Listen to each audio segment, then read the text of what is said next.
1 number প্ৰশ্নটো হৈছে মালিতা উপন্যাসখনৰ লিখক কোন? উত্তৰটো হৈছে হিতেশ্বৰ বৰবৰুৱা। 2 নম্বৰ প্ৰশ্নটো হৈছে মালিতা উপন্যাসখন কিমান চনত প্ৰকাশ পায়? উত্তৰটো হৈছে 1914 চনত। 3 নম্বৰ প্ৰশ্নটো হৈছে মালিতা উপন্যাসখন কিহৰ পটভূমিত ৰচিত? উত্তৰটো হৈছে মালিতা উপন্যাসখন প্ৰতাপ সিংহৰ ৰাজত্বকালত সংঘটিত আহোম কছাৰীৰ সংঘৰ্ষৰ পটভূমিত ৰচিত। 4 নম্বৰ প্ৰশ্নটো হৈছে পানিপথ উপন্যাসখন কোনে কিমান চনত ৰচনা কৰিছিল? উত্তৰটো হৈছে শৰৎচন্দ্ৰ গোস্বামীয়ে 1930 চনত। 5 নম্বৰ প্ৰশ্নটো হৈছে পানিপথ উপন্যাসখন কিহৰ পটভূমিত ৰচিত? উত্তৰটো হৈছে পানিপথ উপন্যাসখন প্ৰথম পানিপথৰ যুদ্ধ আৰু বাবৰ তথা ৰাণা সংগ্ৰাম সিংহৰ মাজত ঘটা ফতেহপুৰ চিক্ৰীৰ যুদ্ধৰ পটভূমিত ৰচিত হৈছে। 6 নম্বৰ প্ৰশ্নটো হৈছে চিত্ৰদৰ্শন উপন্যাসখন কোনে কিমান চনত ৰচিত?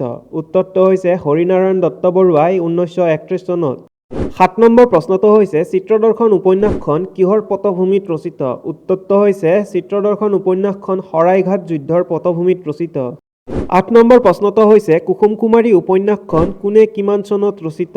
উত্তৰটো হৈছে হৰেশ্বৰ শৰ্মা বৰুৱাই 1905 চনত ৰচিত।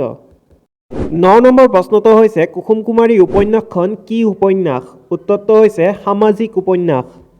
10 নম্বৰ প্ৰশ্নটো হৈছে চন্দ্ৰপ্ৰভা উপন্যাসখন কোনে কিমান চনত ৰচিত? উত্তৰটো হৈছে নবীন চন্দ্ৰ ভট্টাচাৰ্যই 1908 চনত ৰচিত। 11 নম্বৰ প্ৰশ্নটো হৈছে সংসাৰৰ চিত্ৰ উপন্যাসখন কোনে কিমান চনত ৰচিত? উত্তৰটো হৈছে চিত্ৰাহৰণ পাটগিৰিয়ে 1921 চনত ৰচিত। 12 নম্বৰ প্ৰশ্নটো হৈছে চপলা উপন্যাসখন কোনে কিমান চনত ৰচিত? উত্তৰটো হৈছে দণ্ডিধৰ সোণোৱালে 1922 চনত ৰচিত। 13 নম্বৰ প্ৰশ্নটো হৈছে লীলা নামৰ উপন্যাসখন কোনে কিমান চনত ৰচিত? উত্তৰটো হৈছে 1924 চনত ভৱদেৱ ভাগৱতীয়ে ৰচিত।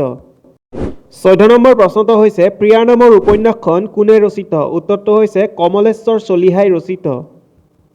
15 নম্বৰ প্ৰশ্নটো হৈছে 1926 চনত প্ৰকাশিত বীণা আৰু 1934 চনত প্ৰকাশিত বেমেজালি এই উপন্যাস দুখন কোনে ৰচিত? উত্তৰটো হৈছে স্নেহলতা বৰুৱাই ৰচিত।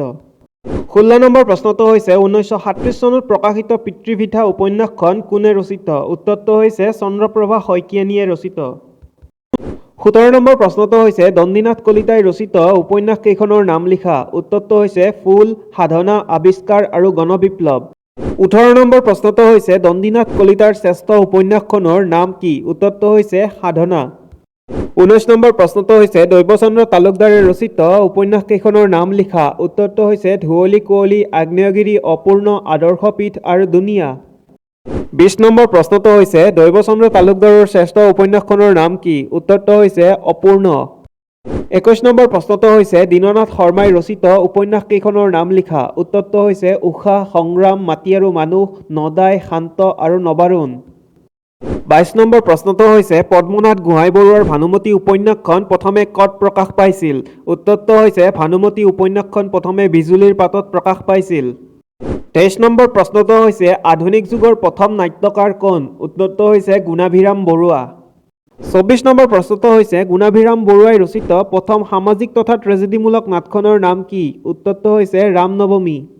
25 নম্বৰ প্ৰশ্নটো হৈছে ধৰ্মৰ নামত ভণ্ডামি, ক্ষমতাৰ নামত দুৰ্নীতি আৰু প্ৰবঞ্চনাৰ চিত্ৰ ব্যংগ ৰূপত অংকন কৰা হেমচন্দ্ৰ বৰুৱাৰ সংস্কাৰমূলক নাটখনৰ নাম কি? উত্তৰটো হৈছে কানিয়াৰ কীৰ্তন। 26 নম্বৰ প্ৰশ্নটো হৈছে হেমচন্দ্ৰ বৰুৱাৰ জীৱিত কালতে কানিয়াৰ কীৰ্তন নাটখনৰ কেইটা সংস্কৰণ প্ৰকাশ পাইছিল? উত্তৰটো হৈছে 6টা সংস্কৰণ প্ৰকাশ পাইছিল। 27 নম্বৰ প্ৰশ্নটো হৈছে 1872 চনত ৰচিত ৰুদ্ৰৰাম বৰদলৈৰ সামাজিক নাটখনৰ নাম কি? উত্তৰটো হৈছে বঙাল বঙালনী। 28 নম্বৰ প্ৰশ্নটো হৈছে ৰুদ্ৰৰাম বৰদলৈ ৰচিত বঙাল বঙালনী নাটখন কেইটা অংকযুক্ত নাট? উত্তৰটো হৈছে 8টা অংকযুক্ত নাট। 29 নম্বৰ প্ৰশ্নটো হৈছে নাট্যকাৰ হিচাপে লক্ষ্মীনাথ বেজবৰুৱাৰ প্ৰথম জীৱন ক'ত আৰম্ভ হয়? উত্তৰটো হৈছে কলিকতাৰ ইডেন গাৰ্ডেনত। 30 নম্বৰ প্ৰশ্নটো হৈছে লক্ষ্মীনাথ বেজবৰুৱাই ৰচিত প্ৰহসন বা লঘু হাস্যৰসাত্মক নাটক লিটিকাই প্ৰথমে ক'ত প্ৰকাশ পাইছিল? উত্তৰটো হৈছে জোনাকীৰ প্ৰথম সংখ্যাতে লিটিকাই প্ৰকাশ পাইছিল।